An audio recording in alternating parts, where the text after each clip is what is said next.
let me ask you one thing about the Army. The reports on your stay in the Army in this country have been excellent. How did you like the Army, your tour of duty? It was quite an experience.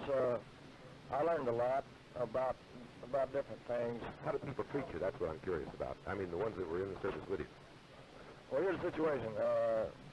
Everybody was more or less laying for me when I first went in the Army, you know, because they didn't know what I was going to be like, and they thought I was going to try to pull strings or some of that nature. And when they found out I was trying to do, you know, halfway right, I was trying to play it straight, well, then I had no problem with nobody at all. And, I made a lot of friends whom I never would have made otherwise. How about a girlfriend now in the USA? Everybody seems to want to know, do you have a steady or a number one girlfriend now that you're back home? No, sir, I don't have anyone particular. I mean, you know, no real love. As of yet.